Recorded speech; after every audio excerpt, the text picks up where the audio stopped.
तो hey guys, एक minute में जरा ये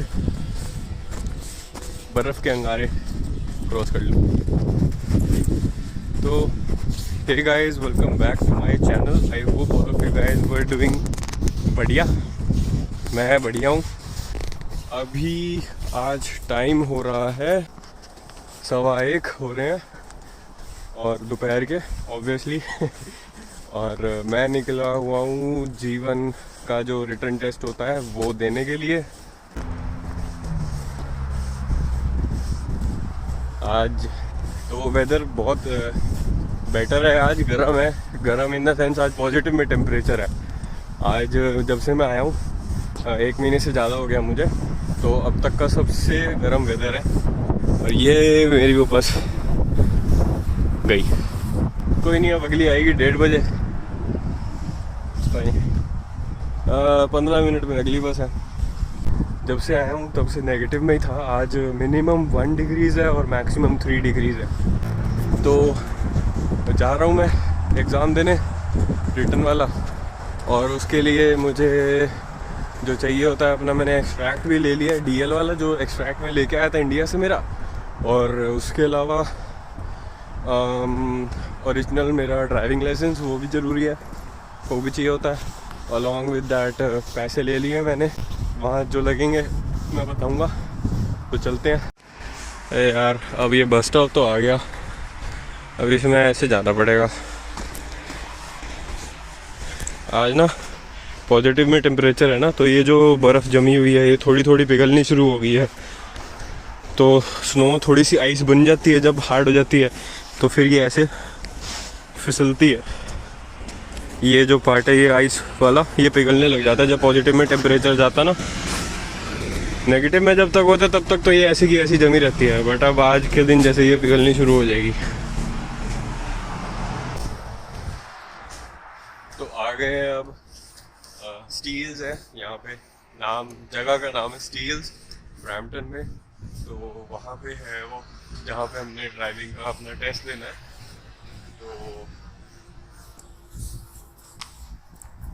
अभी बस से उतरे हैं, जा रहा हूँ मैं।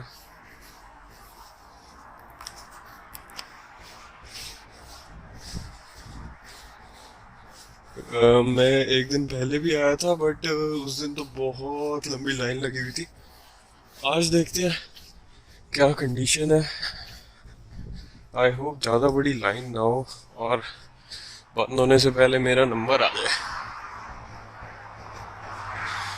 चलो मैं पहुंचता हूँ, देखता हूँ लाइन वगैरह का क्या सीन है। अगर है लाइन तो लगेंगे लाइन में, तो देखते हैं कब तक नंबर आता है, क्योंकि इट्स 1:55 PM और 7 बजे तो बंद हो जाता है। एड्डी वड्डी लाइन हैगी है, देख लो। और इसके बाद ये जनता खड़ी है और यहाँ पे पीछे पर्चियाँ पकड़ा दी हैं लास्ट के कुछ 3 जनों को कि 2 बजे आप आए हो। तो मेरे ख्याल उसके बाद ना, क्योंकि 7 बजे बंद हो जाता है, तो उसके बाद शायद एंट्री लेंगे नहीं। तो गैस बाहर तो आ गया हूँ मैं, और बुरी न्यूज़ है बहुत, मेरा टेस्ट ही नहीं लिया। क्योंकि 2 घंटे खड़े होने के बाद बाहर लाइन में ठंड में, मैं जब अंदर गया तो अंदर 6 to 7 काउंटर्स होते हैं उसमें, मतलब लगभग अंदर फिर 15 जने होते हैं, 3 की मतलब लाइंस होती हैं। तो गैस रुकावट के लिए खेद है, और मैं आप लोगों को थोड़ी कहानी समझा देता हूँ कि ये चल क्या रहा है यहाँ पे, जिन लोगों को नहीं पता ये क्या हो रहा है। तो लाइसेंस यहाँ पे कनाडा में 3 टाइप के होते हैं। एक होता है G1, एक होता है G2 और एक होता है फाइनल जो होता है G। तो G1 जो लाइसेंस है वो एक रिटन टेस्ट होता है, वो क्लियर करने पे हमारे को यहाँ पे G1 लाइसेंस मिल जाता है, जिसके लिए मैं यहाँ पे गया था ब्रैम्पटन में। तो ये मेरा यहाँ पे इन्होंने रिजेक्ट कर दिया, इंडियन जो ड्राइविंग लाइसेंस था मैं पहले आप लोगों को बता देता हूँ कि G1 G2 और G में फ़र्क क्या होता है। तो G1 होता है आपका रिटन टेस्ट के बाद जो आप क्लियर करते हो। रिटन टेस्ट में आपके 40 क्वेश्चंस होते हैं, 20 साइन के ऊपर, 20 दूसरे रूल्स के ऊपर। उसमें आपको 16 दोनों में मॉड्यूल्स में लाने होते हैं। देन आपका आता है G2। G1 वो मिल जाता है, उसके बाद वो क्लियर करने के बाद G1 मिल जाता है। Then you have to wait 12 months.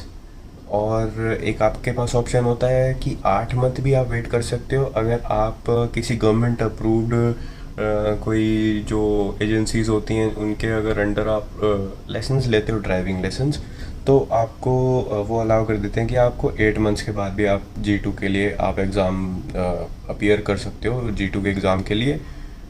तो G2 और G में और मतलब ज़्यादा कोई फ़र्क नहीं है। G2 में आप हाईवेज़ पे ड्राइव कर सकते हो। G1 में मैं बता देता हूँ, G1 में आप हाईवेज़ में ड्राइव नहीं कर सकते हो, या जहाँ पे भी स्पीड लिमिट है 80 की। प्लस G1 में आप अकेले बैठ के ड्राइव नहीं कर सकते हो, you have to have someone जिसको कैनेडियन लाइसेंस के ऊपर 4 साल का मिनिमम एक्सपीरियंस है यहाँ पे। एंड तो ये है, G2 में ऐसी कोई रिस्ट्रिक्शन नहीं है।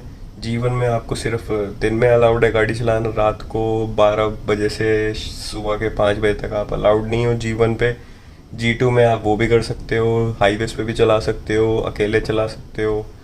सिर्फ फ़र्क ये है, G2 पे अगर आपको जैसे यहाँ पे कोई आप रूल ब्रेक करते हो या कुछ भी ऐसा कुछ इलीगल करते हो, या अल्कोहल पी के आप गाड़ी चलाते हो, तो आपको डीमेरिट पॉइंट्स मिलते हैं, जो आपका लाइसेंस सस्पेंड होता है तो उसके अकॉर्डिंग वगैरह वो सब होता है। G2 में आपका 60 डेज़ के लिए, मतलब ज़्यादा दिन के लिए लाइसेंस एक्सपायर होता है। इंस्टेड ऑफ G अगर आपके पास है तो आपका मतलब 30 डेज़ के लिए एक्सपायर होता है। और डीमेरिट पॉइंट्स आपके जो हैं ज़्यादा होते हैं, तब आपका एक्सपायर होता है। इसमें G2 में कम पे ही एक्सपायर हो जाता है, मतलब कम पे ही एक्सपायर कह रहा हूँ मैं, कम पे ही सस्पेंड हो जाता है थोड़े दिन के लिए। तो ये फ़र्क है। तो G इज़ ऑलवेज़ बेटर।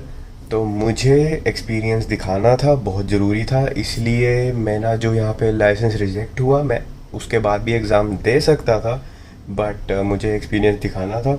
तो मुझे ये था कि मैं कुछ ना कुछ जुगाड़ लगा के अपना कहीं और दिखाऊंगा वगैरह वगैरह, एग्ज़ाम दे के ही कुछ करके, क्योंकि एक्सट्रैक्ट दिखाना था, इंडियन लाइसेंस दिखाना था, उसके बाद एक्सट्रैक्ट होता है। तो प्राइमरी डॉक्यूमेंट इज़ आपका इंडियन ड्राइविंग लाइसेंस। जो इंडिया से आ रहे हैं यहाँ पे एज अ स्टूडेंट, अपना इंडियन ड्राइविंग लाइसेंस के साथ जो एक्सट्रैक्ट ला रहे हो आप, do not laminated, I repeat, do not laminated, क्योंकि यहाँ पे मैंने 2-3 केस देखे जिन्होंने लैमिनेट किया था, फिर उन्होंने बोला इसको हटाओ, तो लैमिनेट उतारते हुए उनका एक्सट्रैक्ट ख़राब हो गया। तो मत मत करना उसको लैमिनेट, जैसा मिलता है स्टैम्प करके वैसा ले आओ, दिखा दो, हो जाएगा। एंड मुझे वो करना था, मेरा तो हुआ नहीं। तो मैं अब 8 महीने या 1 साल तो रुकना वाला हूँ नहीं मैं। तो जुगाड़ लगाते हैं और आगे देखते हैं। बाहर आगे देखते हैं अब क्या करते हैं उसका। घर जाके देखता हूँ मैं क्या उसका करता हूँ। इंडियन है, जुगाड़ तो लगाएंगे ही। 2000 years later. तो गाइस अब मिसिसागा तो हम आ गए हैं। अब वो लाइसेंस थोड़ा करा है, ठीक करने की कोशिश, उसका जो प्रॉब्लम थी वो सॉल्व करने की कोशिश तो करी है। अब देखते हैं। मैं बस से 1 घंटा लगा मुझे। अब मिसिसागा जहाँ पे लोकेशन है वहाँ मैं जा रहा हूँ, 700 मीटर है, वहाँ जाके ट्राई करते हैं। और पहले तो लाइन देखूंगा, अगर लाइन हुई तो फिर लाइन में खड़ा होना पड़ेगा ऑब्वियसली, उसके बाद ही पता चलेगा कि ये शिफ्ट होता है, ये क्या होता है।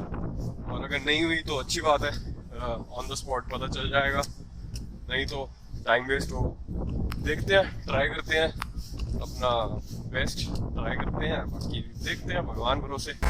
और ठंड बहुत लग रही है, क्योंकि वैसे तो टेम्परेचर इतना है नहीं, 1-2 डिग्री है, बट जो हवा चल रही है ना वो बहुत ज़्यादा मारती है यार।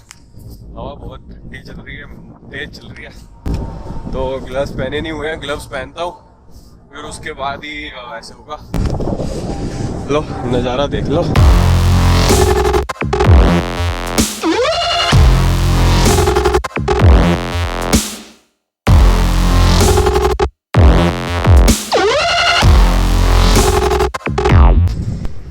लिए मुबारक हो गया हमारा जीवन टेस्ट। गए थे, लाइन बहुत छोटी थी, मतलब 6-7 जने थे सिर्फ। उसके बाद ऑनलाइन 4-5 बंदों की और बड़ी होगी, जबकि ये मतलब काफ़ी बड़ी ब्रांच है। ब्रैम्पटन में तो बहुत छोटी और लाइन होती है उससे 4-5 गुना। तो इधर ये शायद मेन ब्रांच ही है मेरे ख्याल। तो अब टेस्ट हो गया, मतलब हम लाइन में खड़े हुए थे, अंदर गए, अंदर फिर थोड़ी सी लाइन थी, फिर काउंटर पे वो आपको बुलाते हैं, और काउंटर पे जब बुलाया मैंने अपने डॉक्यूमेंट्स प्रेजेंट करे, एंड देन हो गया। जो जुगाड़ लगाया था वो काम आ गया और पप्पू पास हो गया। तो फिर उसके बाद जब अंदर भेजते हैं टेस्ट के लिए तो 20 क्वेश्चंस होते हैं रूल्स वाले, और 20 क्वेश्चंस होते हैं साइनेज वाले। मेरे 20 में से 20 हैं दोनों में, with in first attempt only. तो मिल गया लाइसेंस और अब जा रहा हूँ वापस। ये 90 डेज़ के लिए वैलिड है, और उस टाइम पीरियड के अंदर मेरा वो फ़ोटो कार्ड बोल रहे थे वो घर पे ही आ जाएगा उस एड्रेस पे जो मैंने एड्रेस इनको दिया।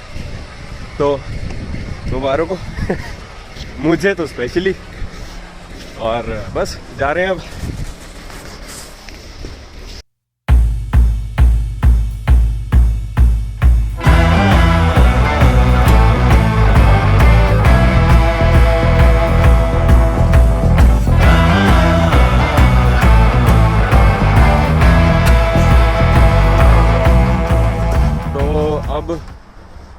अब मैं ना ज़रा देखता हूँ बस कौन सी मिलेगी, कौन सी लेनी है, और फिर वो लेके जाते हैं घर। फिर उतर के बात करता हूँ मैं आपसे, क्योंकि बस में थोड़ा ना ऑकवर्ड फील होता है कि भीड़ बहुत होती है। तो किसी को अगर मान लो ऑब्जेक्शन हो जाए तो फिर मैं वो नहीं चाहता ना कि किसी के फेस पे अगर कैमरा जा रहा हो तो फिर वो अगला बंदा बोल लेना, तो मैं इसलिए करता ही। ओके गाइस, तो मैं वैसे ये बताना भूल गया कि मुझे कितना टाइम लगा। एक तो कि जो मैंने टेस्ट दिया उसमें मुझे कितना टाइम लगा। 20 क्वेश्चंस थे, फटाफट पढ़ो फटाफट दे दो, वो अपने ऊपर होता है, या फिर आराम से पढ़ो और आराम से दो। उसमें कोई भी टाइम लिमिट नहीं होती। जैसे 7 बजे तक था तो उन्होंने बोला कि आपके पास 7 बजे तक का टाइम है, और मैं मतलब 1:30 बजे शायद या दोपहर के 2 बजे तो मैं दे ही रहा था, बट मुझे टाइम नहीं लगा। मुझे सारा मतलब फुल थे बल्कि मेरे। हाँ, अगर आपको कोई आंसर में कंफ्यूजन है तो आप उसको स्किप कर सकते हो। जब आप स्किप कर दोगे तो वो बाद में फिर से आपको मतलब लास्ट में आ जाएगा। जैसे जिन आंसर्स में आप श्योर हो ना, पहले वो कर लो, और उसके बाद जो फिर स्किप करे हुए होंगे फिर आपके पास वो आ जाएंगे, और फिर आप वो करते रहो solve. And then the other thing कि आपके जो डॉक्यूमेंट्स हैं वो क्या क्या मांगते हैं आपसे। और फिर उसके बाद एक चीज़ और, जैसे 2 पार्ट होते हैं, 2 में से आपके जैसे 20 में से 16 आगे 17 आगे वो आप क्लियर करके दूसरे वाला फॉर एग्ज़ाम्पल 15 है तो आपका रह जाता है वो, तो उसको आप दोबारा से बाहर जाओ, लाइन में लग सकते हो, और उसके $16 के करीब उसका होता है। तो आपको वो उसके बाद जब आप रीटेस्ट दोगे तो $16 के करीब आपका लगेगा, और सिर्फ आपको वही वाला पार्ट जिसमें आप मतलब फेल हो गए थे वही आपको दोबारा देना पड़ेगा। और जो डॉक्यूमेंट्स, जो मेन थिंग है, जो डॉक्यूमेंट्स वो आपसे काउंटर पे मांगते हैं वो होता है आपकी ID which will be your passport, और उसके बाद आपका एक्सट्रैक्ट या फिर इंडियन ड्राइवर्स लाइसेंस, तो वो आपको देना पड़ेगा अगर आपके पास है। और अगर आपको मतलब बेसिकली ड्राइविंग एक्सपीरियंस आपको चाहिए, नहीं चाहिए तो डजंट मैटर, आपको वो फॉर्म देंगे, फॉर्म भरो, फॉर्म ऐसे भी आपको भरना पड़ता है, और आईडी दो और फिर दे दो। बस ये फ़ायदा होता है कि आपका अगर एक्सपीरियंस होता है तो आपका वो 1 साल का जो टाइम होता है जिसमें आप G2 दे सकते हो वो कम हो जाता है। मेरे पास था, मैंने दे दिया, इसीलिए मुझे DL दिखाना ज़रूरी हो रहा था। अभी फ़िलहाल पहुंच तो गया था मैं, अब जा रहा हूँ घर की तरफ। तो ये कुछ था जो डॉक्यूमेंट्स रिक्वायर्ड थे, और जो जो प्रोसीजर जितना मैं एक्सपीरियंस करा वही मैंने आपको बताया। और कोशिश करिए कि मान लो जैसे आप इंडिया से आ रहे हो तो मेक श्योर कि आप अपना अगर इंडियन आपका ड्राइवर्स लाइसेंस है वो लेके आना ओरिजिनल, वहाँ मत छोड़ना। हाँ तो गाइस अब मैं घर पे आ गया हूँ और जैकेट वगैरह उतार दिया है। और मैं बताऊँ कि मुझे टेस्ट वगैरह में जो मैं बता रहा था कि मुझे कितने पर्टिकुलर टाइम लगा, लेस देन 10 मिनट्स लगे थे मुझे। जो टेस्ट होता है मुझे 10 मिनट भी नहीं लगे। और टोटल टाइम मैं बताता हूँ, जैसे मैं लाइन में लगा, वही मिसिसागा वाली ब्रांच की बात कर रहा हूँ, मैं लाइन में लगा और उसके बाद अंदर गया। अंदर काउंटर से पहले जो लाइन होती है वहाँ पे भी मतलब लाइन होती है, जिनको नहीं पता तो वहाँ पे then I went to the counter, documents present करे, फॉर्म भरा, फॉर्म फिर अंदर उन्होंने वहाँ पे मैं लेके गया। डेस्कटॉप था टच वाला, एमसीक्यू क्वेश्चंस थे, आंसर्स करे, and then I was handed over with the जीवन पेपर वाला लाइसेंस जो 90 डेज़ के लिए वैलिड होता है। और ये सब 40 मिनट के अंदर अंदर मेरा हो गया था, बल्कि मैं 40 मिनट के अंदर अंदर मैं बाहर था। तो ये टाइम लगा। एंड आई होप ये जो मैंने वीडियो बनाई है, जो भी मैंने आपको इन्फॉर्मेशन प्रोवाइड करने की कोशिश करी है वो आपको मिल गई हो।